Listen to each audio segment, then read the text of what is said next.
Al sistema interamericano de derechos humanos lo conforman dos partes. Una Comisión Interamericana de los Derechos Humanos, de la cual ya hablamos en el video anterior. Si no lo ha visto, le sugiero que vaya y lo vea.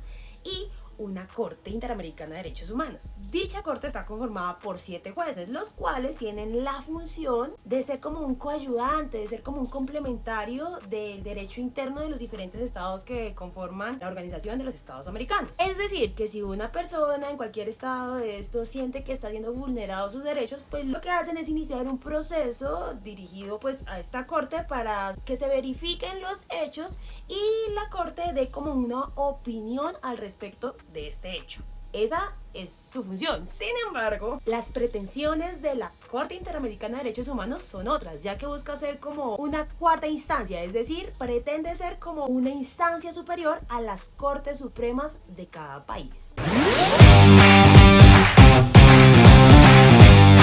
Sí, es que la Corte puede emitir esas opiniones consultivas para identificar la compatibilidad que hay entre el derecho interno de cada estado con el derecho internacional, pero no deja de ser una opinión y como toda opinión, pues no obliga a nadie a hacer lo que se exprese en su recomendación, en su opinión. Sin embargo, la Corte se ha venido extralimitando desde hace rato y entonces no da su sencilla y humilde opinión, sino que hace es imponer las agendas globalistas en los diferentes sistemas judiciales de cada país que conformen la Organización de los Estados Americanos, de tal manera que cualquier país de la OEA puede ser condenado por el hecho de no hacerle caso a las humildes opiniones de la Corte Interamericana de los Derechos Humanos. Veámoslo con un ejemplo. En 2017, Costa Rica le solicitó una opinión consultiva a la Corte Interamericana de los Derechos Humanos acerca de cuestiones de identidad de género, igualdad y no discriminación de parejas del mismo sexo. Uy, ¿y eso por qué? Bueno, pues porque el gobierno izquierdista de Costa Rica pretendía no solo imponer la ideología de género, sino también introducir en su legislación el matrimonio homosexual y la adopción homoparental. Como el gobierno sabía que no tenía un congreso afín a esta ideología, a estas ideas,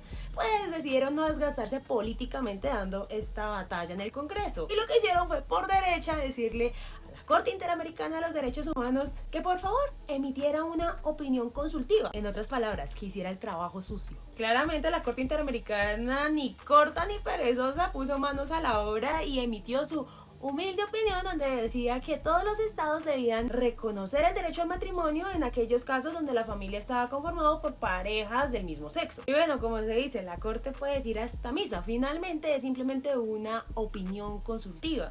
Ningún estado que hace parte de la Organización de los Estados Americanos, ni la misma Costa Rica, que fue la que hizo la solicitud de la opinión consultiva, están obligados a aplicarla. Es decir, es una opinión y ya. De lo contrario, no se llamaría opinión. Pero palabras más, palabras menos, la opinión de la Corte concluye que si los estados que hacen parte de la OEA no se adecúan a la ideología de género, entonces incurren en una responsabilidad internacional por no haberle hecho caso a su humilde opinión. ¿Podría imaginarse un ataque mayor a la democracia de las naciones y a la soberanía de cada estado? Creo que no. Y cualquiera podría decir, bueno, pero finalmente una corte debe ser algo justo, o sea que lo que digan en sus opiniones consultivas debe ser algo bueno. Pues no, mi querido, porque esto permitió a estos 7 jueces decir muchas cosas que los tratados de derechos humanos no dicen ni por las curvas, pero pues ellos lo interpretan así y tienen que hacerse caso a sus opiniones consultivas. Hasta llegar al absurdo de que la corte, que fue creada para tutelar, o sea, para hacer que se cumpliese lo que la Convención Interamericana de los Derechos Humanos decía, se atribuye a sí mismo facultades para modificar a la convención, que es este tratado, este texto fundamental del sistema judicial de la OEA. Y aunque, como ya lo vimos, se supone que ningún estado de la OEA está obligado a hacer lo que la opinión consultiva de la Corte dijera, la Corte usa un novedoso mecanismo llamado control de convencionalidad. Uy, ¿y eso qué es? Pues palabras más, palabras menos, querido, es un mecanismo que ayuda a ajustar las normas nacionales, las leyes nacionales, no solo a los derechos humanos establecidos en la Convención Americana de Derechos Humanos, sino también a la interpretación que la Corte le dé a dichos derechos humanos. Y lo peor de todo es que este mecanismo de control de convencionalidad Ni siquiera fue algo a lo que los Estados miembros de la OEA dijeron, listo, acepto esto en el momento en que acepté ser parte de la OEA. No, eso fue algo que la Corte se ha atribuido a sí misma a través de su propia jurisprudencia. Existen dos tipos de control de convencionalidades. Uno es el externo, que realiza la propia Corte a través de sus sentencias, y otro es el interno, cuando la Corte le dice a los jueces de los diferentes países, vea, usted tiene que ajustar sus normas a mis opiniones consultivas, sea lo que sea que haga, ya sea que derogue esa ley, o que la deje de utilizar por un tiempo, o que la inaplique, o que la reinterprete,